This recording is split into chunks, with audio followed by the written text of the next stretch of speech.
Mudira is 7 months old. She was born in Yemen's northern Jawf province, where there's been fighting. She has severe malnutrition. Her family's journey to this hospital in the capital Sana'a cost them $200. She needs therapeutic feeding and a stay here for at least 3 weeks. But her family is poor. Mudira was sick at birth. We took her to a local hospital in Jawf, but doctors couldn't do anything. We were told this hospital is her last chance to survive. Because of war, we had to pay a lot of money to taxi drivers. Dr. Rajia Sharhan is treating an increasing number of children admitted at this hospital. She's worried about their declining health. It's becoming overloaded with children, especially with the recent conflict in Hamran, in Al-Jawf. Children are our parents are fleeing for the lives of their children. They don't have any place to get treated there. They have to come here, and they bear all the financial costs. The financial cost of treating a child is something Arzaq's father has to consider. Arzaq has to stay here for weeks, which means more costs for her family that has to move to the capital.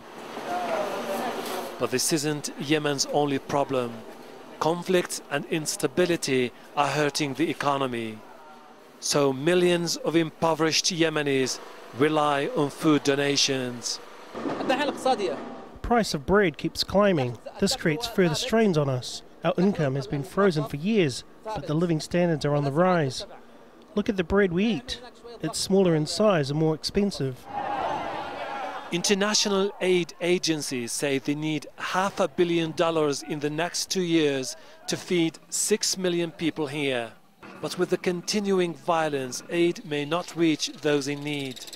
If it should all fall apart, I mean, you know, we could all be pushed back to square one. I mean, it's to no one's advantage that we have chaos in Yemen, political chaos. I mean, we as WFP can only operate under, you know, conditions that are relatively stable. For the time being, it's children, mostly under 5, who are the most vulnerable. Ilham is almost 2 years old. Her stunted growth is the result of a severe case of malnutrition. She may never fully recover and may have caused her brain damage.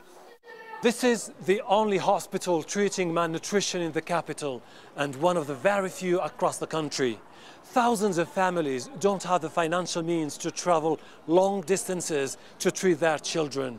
And the political instability is making the situation worse, which means that millions of children in Yemen are at risk of malnutrition. Hashim Al-Barra, Al Jazeera, Sana'a.